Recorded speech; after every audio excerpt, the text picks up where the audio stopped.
When I was a kid, I was an only child. Story time with Mike. Sort of an only I child. was going to say. I also had sisters. They were older and they were kind of in and out of the house, but they were all so much older, 10 plus years, Oh. that I essentially functioned as an only child. Yeah. Now, that was fine for me because I'm an introvert. I always have been, which might be a shocker to some of you who've only ever seen me at like a youth group setting. Yeah. The truth is, I don't talk that much when I'm not at youth groups. So, but because I'm an introvert, the last year has felt a lot like my childhood in some ways because there have been moments, seasons, times in the past year where I have felt a sense of loneliness, where I haven't been able to connect with friends the way that I look at other people and it feels like they've been able to connect with more people. And right when I was a kid, I didn't have a sibling. I just played a lot of video games like by myself, which we'll get to in a second, ironically enough. And so I feel like the past year, with the COVID, the pandemic, and the isolation, the quarantine, I just feel like I'm not alone in feeling like there's been some loneliness there, that it almost feels like you went from having an enormous family with tons of siblings to being an only child because you used to have tons of friends that you hung out with every day, and now it's just the people in your house. And so I feel like I'm not alone when I say this has been a season of loneliness. Absolutely. Yeah. And loneliness, while when we choose to be alone, that can be really great. Like unplug from people and things, and that's not what we're talking about. We're talking about when we feel alone, when the loneliness hits because no one else is connected to us for whatever reason. And when that sets in, we want to, we're made for connection. We're made to seek that connection. And so we try to find it in ways that aren't necessarily terrible, but aren't necessarily the best for us either. For example, and some of these definitely apply to me over this COVID time. Yeah. Netflix. I can binge watch a show with the best of them. Yeah. I will binge watch a show that I've already binge watched like 2 or 3 times before and just turn it on again, have it on in the background. Every once in a while, sit down, watch it. Episode after episode. Yep. In and of itself, not terrible, but is it the best way to spend my time? Maybe not.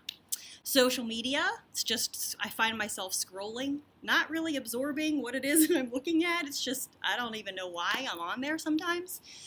Gaming, I really don't partake in. But, you don't? I'm... Rocket League? That's my favorite. Battlefield? I don't know what any of those are. Oddly enough, loneliness can also cause you to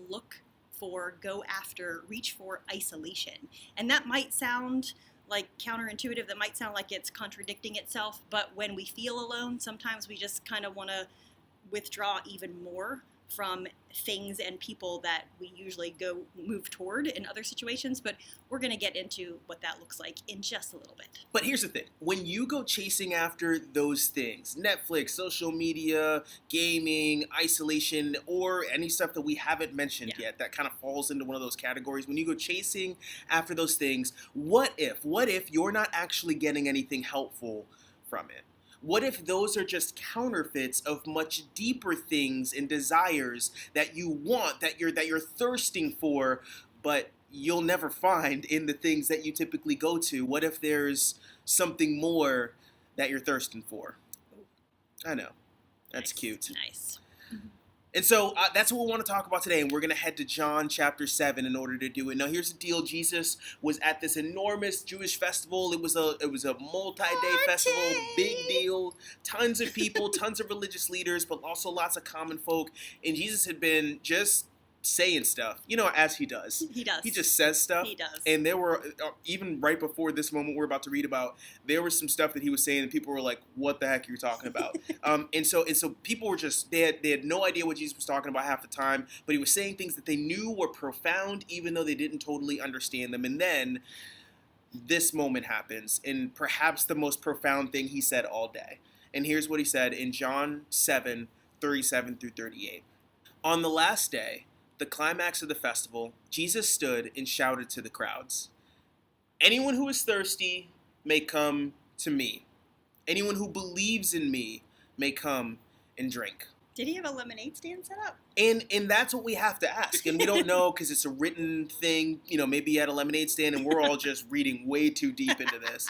But for centuries, believers have read this passage, these words of Jesus, and understood that when he said, anyone who is thirsty may come to me, he wasn't talking about lemonade. He was talking about the deeper things that we all thirst for, and the deeper things that maybe you, probably you, definitely you, and for sure me have thirsted for over the course of the last year with this pandemic. That there are things that we all crave as human beings because we're all made in the image of God, and these are things that God values too. There are things that we crave that we go to other sources for, and Jesus says, anyone who is thirsty may come to me and drink. Come to me with your desires. That anyone who believes in him has that right as adopted sons and daughters of the King to go to Jesus with their desires and the things that they're thirst for. And so that's first part of what Jesus says in this passage and why it matters for us right now. And there's a little bit more on that last verse. It starts with anyone who believes in me may come and drink, but then it says, for the scriptures declare rivers of living water will flow from his heart. So the person who comes to Jesus with these desires, with this thirst, rivers of living water will flow from that person's heart. So it's already in you. The thing that you're actually looking for is already in there. It's inside you. You don't have to go looking for it out here with Netflix and social media and all these other things. Everything that I need for a relationship with God is already within me. And actually, not all that long ago, God and I were having conversations about this, and he was showing me that he made me for connection, mostly with him, and then with people and other things and all that kind of stuff. It's okay to go to Netflix or social media, but not as the primary source of connection. So I'm made for connection with God, and all I have to do is allow him to uncover the things that he's already put in me. I don't have to go look for it externally. I don't have to find it someplace else. It's inside. And the more time I spend with God, the more he will reveal all of those things to me, and the more connected I will feel to him. All right, so we've talked a lot about that there's things that we're searching for, there's things we're thirsting for that are deeper than the things that we're actually pursuing. Like there's Netflix, but the thing you're pursuing is deeper than Netflix. What is it that we're actually talking about? What is it that you're actually thirsting for? We're just going to give you a couple of examples. And you know what? We're going to say some stuff. Maybe we're wrong. I really don't think we are, but maybe we're wrong. Maybe we're wrong, and this isn't actually what you're thirsting for. But the point is, you are thirsting for something deeper than Netflix, deeper than social media, deeper than gaming, deeper than isolation, deeper than the other things. And so just to give you a couple of examples of what that could look like, and you can try it on your own, is, we talk about Netflix. You know what the thing you're actually thirsting for there is escape, right? That you want an escape from your world. You want an escape from the arguments with your parents, with your siblings. You want an escape from the isolation of COVID. You want an escape from loved ones around you getting sick and people that you know dying. You want an escape. You want to escape. So you go to or even school. You want an escape from the ridiculousness that is school right now, right? Like you want an escape. And so when you bring your desire for escape, because that's what you're really after, that's what you're really thirsting for, bring that desire for escape to Jesus, and he'll uncover, it's already in you, but he'll uncover in you what it is that you need in order to stand strong in your current situation and feel content and at peace in your current situation and not feel the need to escape. In fact, Paul talked about it in Philippians 4:13. He said, I can do in all things I can be content because of Christ who strengthens me. That no matter what your situation is, it's already within you, that Jesus is already within you to strengthen you and give you what you need in order to be content in your current situation. Paul wrote that when he was in prison, which is kind of what the pandemic has been for a lot of us. So we know that Paul gets it. We know when he says that, he has the pandemic in mind. So Netflix, escape, bring that to Jesus, and he'll uncover what you need in order to stand strong in your current situation. Social media. We can go to social media for all kinds of different reasons. Like you might be part of a group on like Facebook or something, then that's how you stay connected to people. And on Instagram, you get to see all these different pictures and things that people have. But like, there's nothing wrong with it. But what we're really looking for when we go to that is validation. We want to know that we matter and that we're important to somebody out there. Mm-hmm. And when you're checking to see if anybody liked what you've already put out there, or maybe that they reposted something that you posted, like that's actually us. Like, do I matter? Am I important enough that someone has noticed me? And there is nothing wrong with wanting to feel that way. We all want to know that we matter and that we're important to somebody and that we're worth it. But when we go looking for it outside and on these other places, we're never going to actually get fulfilled. But if we take that need for, am I worth it? that need for validation, if we take it to Jesus, he will actually show you. I mean, we read it in the Gospels, right? He tells us, you are enough, you are worth it because I died for you, right? And he's working in us. We already have it in us, right? He's working to uncover the great things that God put in us. And if we just ask Jesus, if we just ask God, am I worth it? We're going to get a way better response than social media. Gaming's another one, right? And the thing that we're really looking for when we get lost in a good campaign, we're looking for adventure. We're looking for something exciting, for something. You know what it is, though? It's not even adventure because it's a little bit deeper than that. You go one step deeper than adventure, and what you're really talking about is purpose, right? Like what you're really looking for and searching for is purpose, that you would have something to do, something to add, something of worth to bring to the table. And that's what video games do for us, don't they? Give you a thing you have to accomplish, a mission you have, right? And so we get lost in video games, and there's nothing wrong with video games. Look, I have played a lot of Hello Eevee recently, which is a weird choice. You don't know what that is, and that's okay. That's okay. I did think of another one, though. I like to shoot zombies.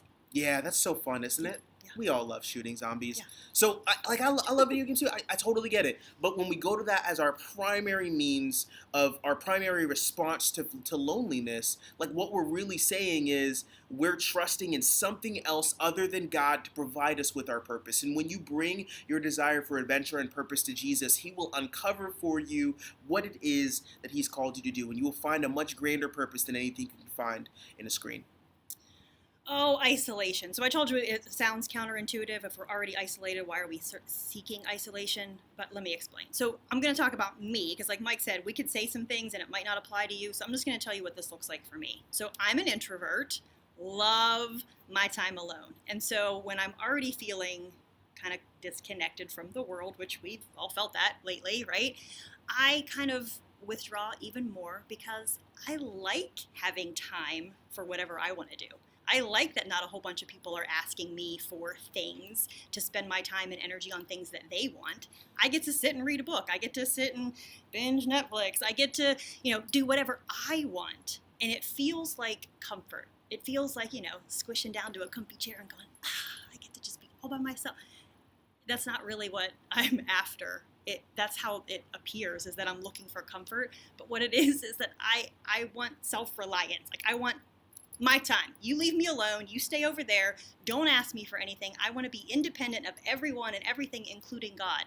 And that is never what God wanted for us. He designed us for connection. And so if we take this idea of isolation, I want to withdraw even more, we have to, again, take this to God. Like, let him talk to us about that, because it's actually connection to him, connection to others. That's one of the biggest things he designed us for. So what are you supposed to do? Like, that's a lot of information. Yeah.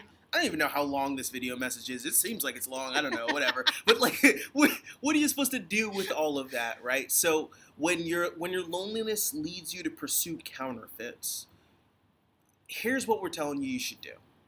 Stop and consider. Stop and consider what it is you're really after. Because what you're really after isn't the thing itself. There's a deeper desire underneath the surface of the thing. And then whatever it is that deeper desire is, what you're thirsting for, you bring that to God in prayer. And you say, God, this is what I'm after. Help me find it. Yeah. This is what I'm after. Help me find it. How can I find it right now in this moment, in this season of life? And when you bring those true desires to God, when you bring those to Jesus, you're going to realize that because of what Jesus has done for every one of us in the gospel, right? I mean, he gave up his life for each one of us. You'll realize that what you're thirsting for, what you're looking for, what you're going to all these external sources for is actually already inside you. It's already within you. God has already put it in you. It's ready to flow out of you. But you first have to bring that to Jesus, and then you have to allow the time and the space for God to talk to you about it, peel back the layers, and reveal the truest you. The end? The end.